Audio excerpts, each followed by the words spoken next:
Welcome to Tales of Hope, where every paw print counts. Animal tie in the house, spreading love, hear the sounds. Every week animal stories, rights and welfare in the mix. Step up, take action, we're giving animals a fix. Tales of Hope, raise your voice, make some noise. Change the game for every animal, girl and boy. One world, one fight, let's turn the page. A future for the voiceless, bring hope to center stage. So thank you for doing what you're doing. No, Andrew, I'll be honest. I'll tell you, this actually started because as I said, I have 3 of my own, and I take care of a lot of street kids even. I mean, I don't do too many, but I do it within my pocket and my limits and means. I'll be very honest. I'm very blunt about this, because I know a lot of people go out and, they want to take care of hundreds, 200 kids. That's a good thing what they do. But then at the end of the day, we all suffer in a place where it's called funding, because everything we do from our own pockets. So for me, I'll be honest, I take care of 6 furries at my mother's, where my mother resides in that community. I mean, even though it's a very big community, but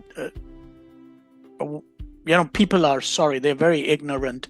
And I had to face a lot of challenges, in terms of trying to save these little furries. So this is where the whole concept of this podcast came, and, creating awareness, because I realized there is a serious lack of awareness amongst people in India itself about the animal laws, the welfare and things.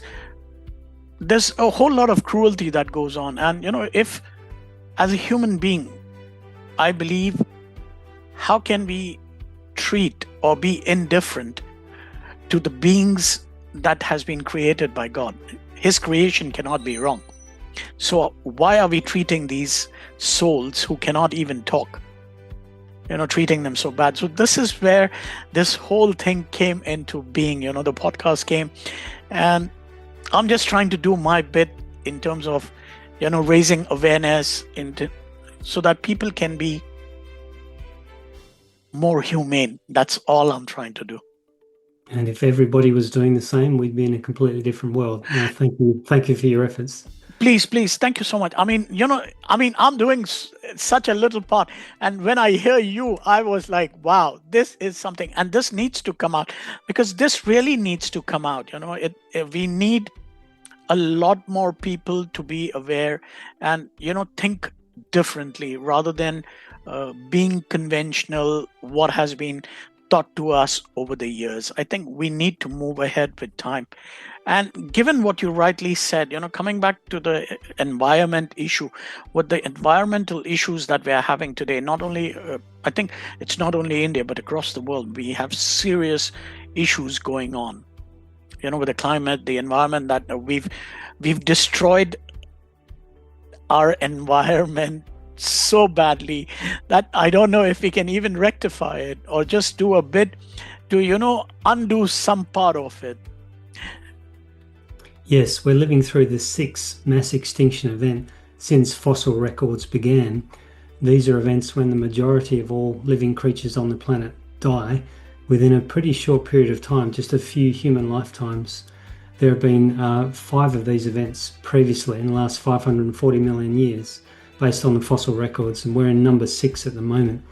The rates of extinction going on out there are anywhere between 10 to more than 100 times the natural rates for all of the different vertebrate groups, mammals, birds, fish, and so on.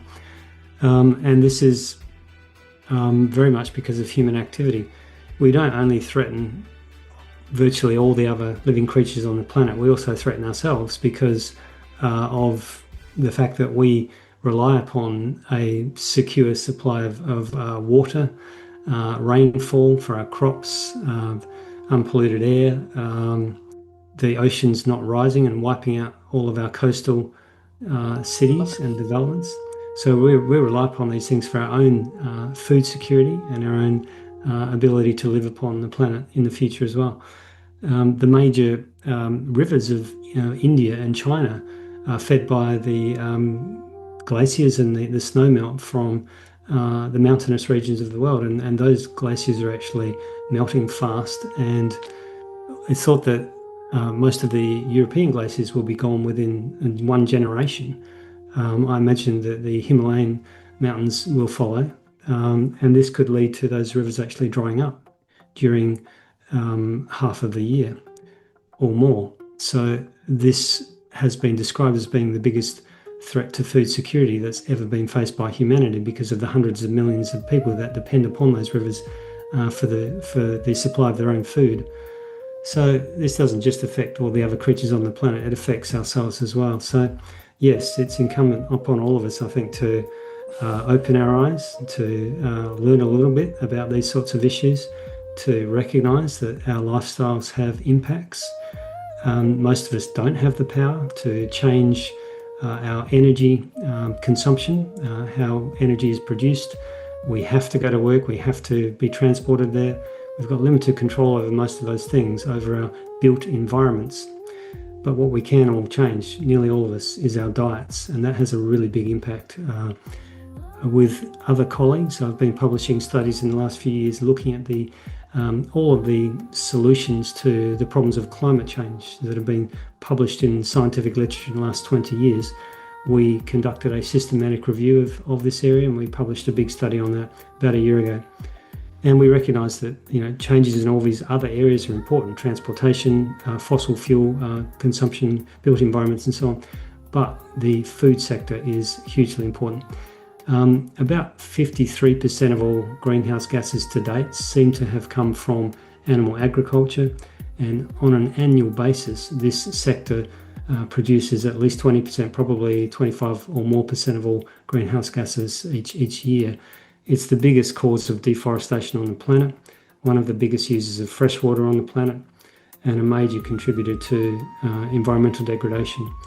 So we're all contributing to this if we're consuming meat and dairy products, and it's something that we can all change kind of immediately, with not only major environmental benefits but also personal benefits as well, in terms of health and well-being, and societal benefits of decreased impacts upon public health systems, which are struggling in many regions of the world. Where I am in England, the National Health Service is under huge pressure, and it's been estimated that billions of pounds each year would be saved with a wide transition toward plant-based diets, because so many of the problems that the health systems deal with are as a result of lifestyle choices, particularly diet. So this is something that we all do have the power to do something about very quickly and very easily, without requiring new fossil fuel or new energy production, new transportation systems, new houses, etc. So it is a huge opportunity, I think, for all of us to do good. Absolutely. Now, when we've been talking about pet food, especially with the pet guardians, how do you ensure, or how can they ensure that it is nutritionally sound for their pets? Yes, it's probably not a good idea for people at home to be trying to work out nutrient levels in foods. It's been shown that even when people supplement diets and follow recipes, and even when those people are experts, very often the results are not very good. They're nutritionally unsound. So I advise people not to really try that themselves at home unless they have no other choice. I would say choose one of the commercial diets from one of the companies that's already done all the hard work. Hopefully they've been working with nutritional experts, producing diets that are nutritionally sound. The labelling should say that the diet is nutritionally sound, it's nutritionally complete, not just a treat or a snack. And the company should be able to provide some information about steps taken to ensure nutritional soundness, such as they've worked with nutritionists, they've formulated their diet to meet nutritional guidelines of authorities. If they can't provide any information, I would say choose another company if they don't answer questions. Just simply try to choose a responsible pet food company that's done those things, and you should be okay. I'm not going to get into that. There is something, it would be a very conflicting thought that I have, because I know in India it's very easy to get away as far as the labeling is concerned. So we're not going to get into that debate, because that would just take us off the record, of the good that we're trying to do. Now, many pet guardians love their animals but feel conflicted about feeding them, meat-based foods, like me. How do you address these concerns, and what advice do you give them, to help them navigate this ethical dilemma? Yeah, I think it's really just the things that I've said. The top concern of our thousands of surveyed pet owners was to ensure that their animals would remain healthy on alternative diets. They also wanted to be ensure the animals would be happy, they would enjoy eating the food, and that's why we've done all these health studies. There are now 11 studies in dogs and 3 in cats showing that animals fed vegan diets have health outcomes as good or better. There are almost no studies showing the opposite result. So it's pretty clear that providing the diet is well made by a good pet food company that's formulated to be nutritionally sound, you should expect to have health outcomes that are as good and quite possibly better. I think it's hugely exciting for dog owners in particular to see that study, which came from basically one of the leading veterinary schools in Canada, University of Guelph, showing that dogs fed vegan diets, and this was a large study, more than 1,000 dogs, were living at least a decade, well, the equivalent of a human decade of extra time at the end of their lives. To have all that extra time, and then to have dogs that are likely to be happier, to be less overweight, less struggling to get around, less mobility problems, more active, enjoying their lives more, less itchy skin, ear canals, and so on. I think that's got to be the top concern for many pet owners. I think they would love to see those sorts of results, and they can do. It's as simple as switching to one of these nutritionally sound vegan diets. So we also have the studies showing that the animals fed these diets appear to be just as happy with their diets as when fed meat, from studying thousands of these animals, studying their behaviour in great detail at feeding time. So I think pet owners can be very reassured by this. If they have pets that have distinct preferences, often animals that have been fed meat-based diets for many, many years, most of their lifetimes, can become almost addicted to a specific flavour. And the companies spend huge amounts of money working out what additives, what flavourants to add into their diets to try to ensure the dogs and cats almost addicted to their diets. The most common one is digest. It's a soup of partially dissolved chicken intestines, along with other miscellaneous body parts from chickens, various substrates, enzymes added. It's a horrible mix, and when you add it into pet food, it produces strong and distinctive flavors. So sometimes the dogs and the cats are reluctant to try other diets, even other meat-based diets. I do have steps, advice on my website, sustainablepetfood.info, about things that people can do to encourage those sorts of fussy animals to gradually change their diets. I think even if you had a very difficult animal and you only got halfway onto the new diet over 6 months, halfway would still be doing an awful lot of good. You'd get half of those environmental benefits. You'd get a significant improvement in some health outcomes, quite possibly, even if you don't get the full benefits. Halfway is worth trying for. In any change is likely to be beneficial, but as I say, there is advice available on my website, sustainablepetfood.info, about how to encourage pets to change their diets over time. Wow, this is very interesting. Now, on the other hand, the raw meat diets are also gaining a lot of popularity for pets.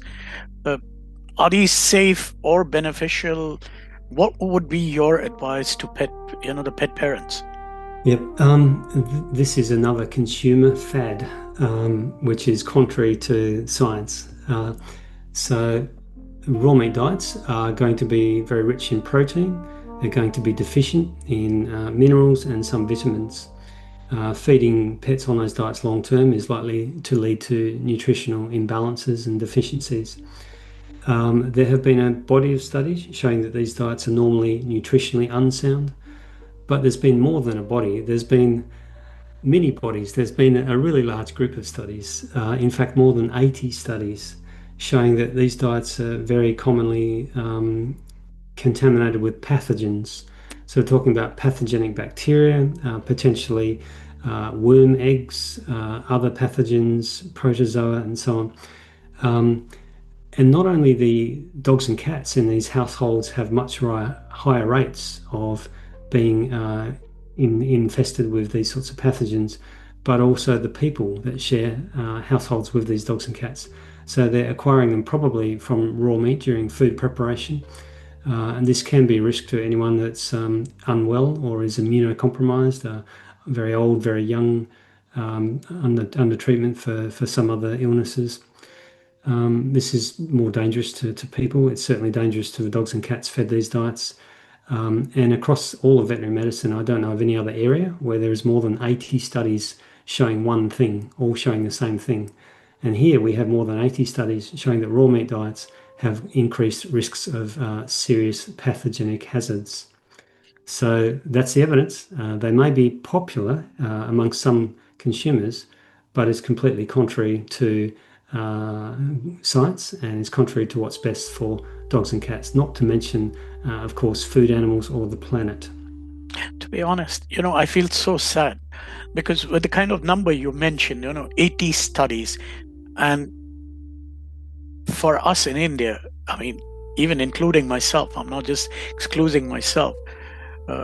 It's so sad that we don't have all these information available for the people. I think we need, more people and strong advocates to bring out these studies, because when you have scientific evidence, I think you can't beat anything else, just, superstition or anything, because once you have scientific evidence, and with the numbers of studies you're mentioning, I am telling you, my brain is absolutely just blowing out, with all the information that's coming out. Because for me as well, honestly, it has been so much of learning from you right now with the kind of, these studies that you're talking about, plus the scientific evidence. As a human, I personally think, why are we still not doing it? Switching over to the other side. Absolutely. And most researchers producing all of these studies are often not good communicators, and they also don't have the time for it. They're researchers. And so this is why what you're doing, and anyone like you, is so important. We have this incredible body of evidence, which, as you say, is the most important information about these topics. Nearly everybody in the pet care world doesn't know about it. The gap is the communication part. It's critically important that communicators somehow get this information to the audiences that need to hear it. There's been almost no engagement in India so far. And that's why this is so important. It's, let's say, the world's most populous region, fast-growing pet population, changing consumer patterns. It's, if not the most important region, going to be one of the most important regions of the world in the future. And we've had almost no communication of this information there. So let's say anything that you or anyone listening can do to help get this information out. I'm keen to give talks to Indian audiences, to veterinary audiences, pet care audiences. I have a whole YouTube channel with short summary videos. This podcast is important. If there's any ways that listeners or yourself could think of to help communicate this, this is the most important thing that could be done. I'm going to talk to you after we finish the podcast. There are certain things, because I've been thinking, my mind has been running even on there. Now, what do you think the future looks like for vegan and sustainable pet diets? I think it's really bright, because concerns about the killing of animals in the food system and the welfare of those animals, most of who are intensively farmed nowadays, are not decreasing, they're increasing. Concerns about the environmental impact of animal farming are increasing substantially as climate change starts to kick in more severely. So these are driving interest in pet owners in more sustainable diets and more ethical diets. Because of this, we see a fast-growing vegan pet food sector. There are market research reports that have valued the sector as being worth $10 billion globally in 2010, jumping up to $27 billion. That's nearly triple by last year. That's just $10 billion in yes, it was 2010, up to nearly triple by last year, and expected to more than double to $57 billion by 2034. So there's a really rapid rate of growth of this sector. The pet food sector in general is growing as pet ownership is growing and people are looking for better quality diets and willing to pay more. So the valuation of the sector is well over $100 billion globally. But the vegan pet food sector is growing faster than the rest of it. So I think the future is really bright. And now we have the launch for the first time of these sort of cultivated meat-based pet food alternatives, which are not vegan, but they're ethical meat. And we've also got the microbial protein alternatives also just launched. So it's got a hugely exciting future, I would say, because it ticks all the boxes. We have great health outcomes for dogs and cats. We have eliminated the problem of killing all those animals in the animal farming system and all the animal welfare and ethical problems there. We've eliminated nearly all of the environmental impacts as well. So, there's not much of a downside here. We just need to roll these products out as quickly as we can, make sure that they're competitive on price and make them available. At the moment, you usually have to order them from the internet, but we need more of these. Absolutely. Now, my next question would be, what has the reaction been from the veterinarian community, Yeah. Veterinarians have traditionally been skeptical about alternative diets of all kinds because there has been a long history of various alternative diets which have usually been found to be nutritionally unsound, and sometimes these have harmed animals and they result in cases reported in veterinary journals. So vets are aware of these sorts of things. They've sort of broadened that skepticism to include vegan diets, and it's simply because vets don't know that in the last 3 or 4 years there's been an explosion of new products, sometimes designed by veterinarians to actually fulfill all of the animal's nutritional needs. So vets usually don't know this. They also don't know about all the research that's just occurred in the last 3 or 4 years showing good health outcomes and environmental benefits and so on. The only place where vets have a pretty good awareness of that is in the United Kingdom, because there's been a lot of publicity of this within the veterinary journals here, and I've been behind a lot of that. So that's good news here, but it's not good news anywhere else. So we really need to reach this information out to vets in other regions. Vets will normally be very skeptical initially until they hear the facts and until they hear the evidence about this issue. And it's simply a matter of reminding people of something that is obvious after they've heard it, which is that, hang on, animals don't need any particular ingredient. They need nutrients, not ingredients.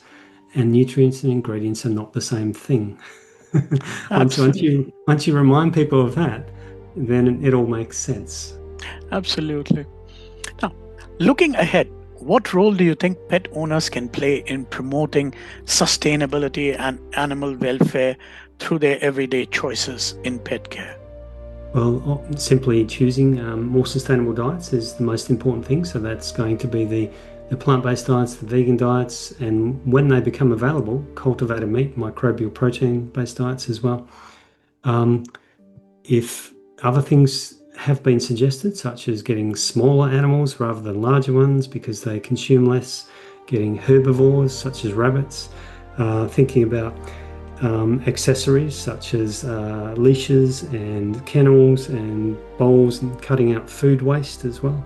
There's often too much overfeeding of dogs and cats, which contributes to a widespread problem of being overweight and obese.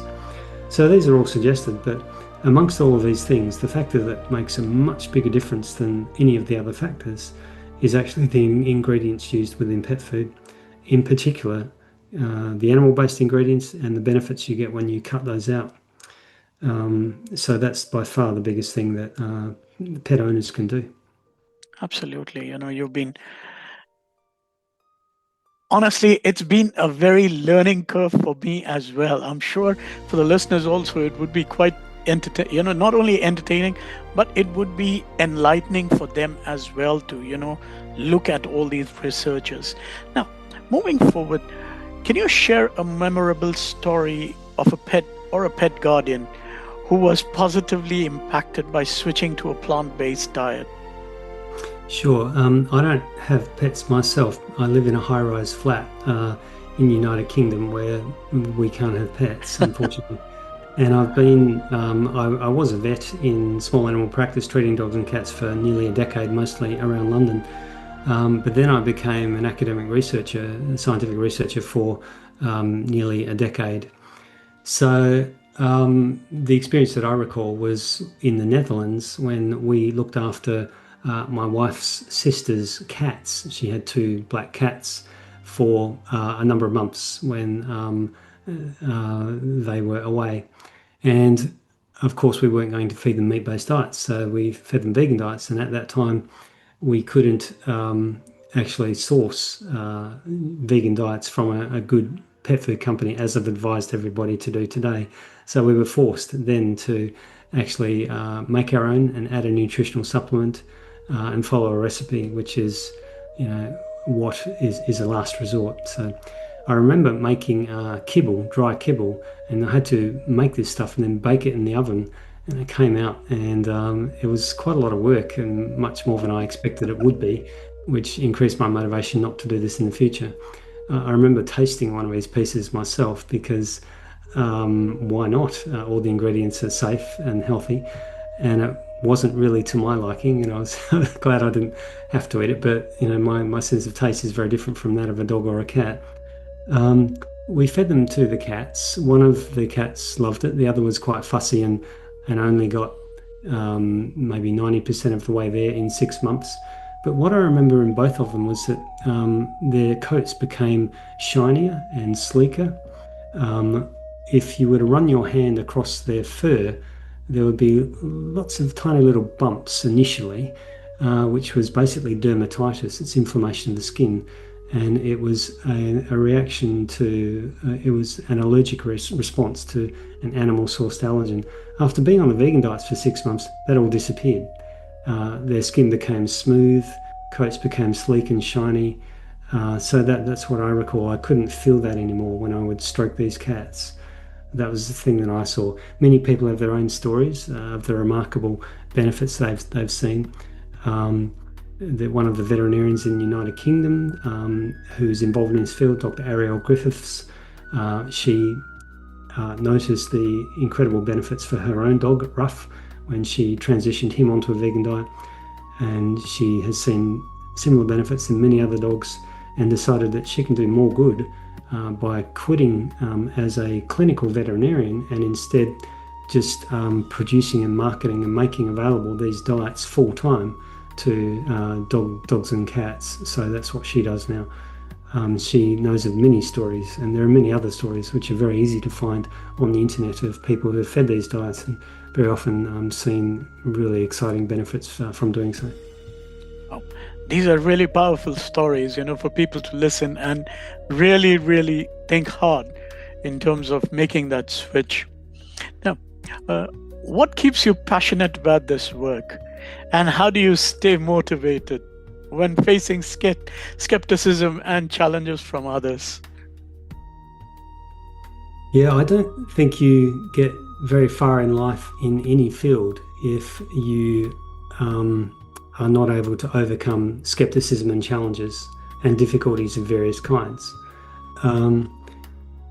And what keeps me motivated is knowing that the benefits in this particular field are staggeringly large. They're game-changingly large. We've always assumed that plant-based diets are important for tackling things like the environmental impacts of animal farming and the sheer billions of animals killed in the food system, more than 90 billion land animals and 1 to 3 trillion fish and marine animals killed each year. We've always known that a plant-based diet is important, but we've never realised that, hang on, that also includes the diets of our dogs and cats. So by being able to work out precisely what the benefits would be of a global transition and calculating that 7 billion land animals would no longer be killed in the food system, you would free up more greenhouse gases than the whole of the UK and enough food energy to feed all of Europe.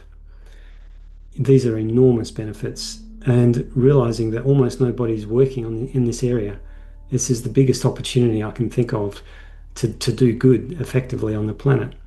I mean, if that doesn't motivate you, I'm not sure what would. This is an incredible opportunity, I think, to have a positive impact and to do something worthwhile with my life and the lives of the other people that are starting to get involved in this area as well. So that's what keeps me motivated. Wow, that's very interesting. Now, coming to the end of the last question that I have for you is for listeners who want to learn more about sustainable pet diets or get involved in animal welfare. What resources or communities would you recommend? The main information source would be my website, sustainablepetfood.info. I have tabs along the top. There are summary articles with advice for transitioning stubborn dogs and cats onto new diets, about choosing diets. There is links to all the health studies, to the environmental studies, to the behavioural studies. There is lists of suppliers, which sadly is not up to date because I'm kind of one person with a small team trying to do everything. We haven't had a chance to update that yet. But nevertheless, there's a long list of suppliers in various regions of the world on that website. So that's the main place, sustainablepetfood.info. It's an informational website, not a commercial site. I don't sell any products or get any money from doing that. Apart from that, there are social media special interest groups. There are some Facebook groups for vegan dog owners, vegan cat owners, who also have interesting stories and experiences to share, and potentially support networks available for people that way as well. All right. Now, coming to the last part, which I normally leave as an open mic for the guest, to speak their heart out in terms of their favorite project or what they would like to send the message out. This one, that's why I've focused on it for quite a few years now. I'm involved in a wide range of animal advocacy issues. I'm a vet professor affiliated with 3 universities.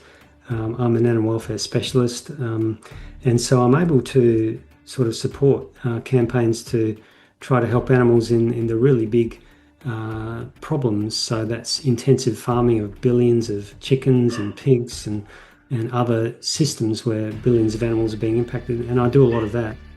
But mostly what I do is just focus on this pet food issue because it is likely to have much more positive benefit than all of those issues, really. So I encourage everyone else to really also think about, if they've got dogs or cats, or they know people that do, to think about what they've heard here, recognise the potential to do so much good for those dogs and cats, for the environment, probably for the owners themselves, because it's a good thing not to have to visit the vet as often, not to spend as much money on treating of illness.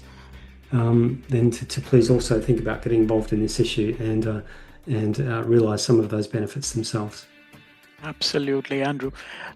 Professor Knight, thank you so much. I really thank you so much on behalf of everybody for taking the time out to be on the show. Thank you so much. Thank you so much for helping to get this information to your audiences. Most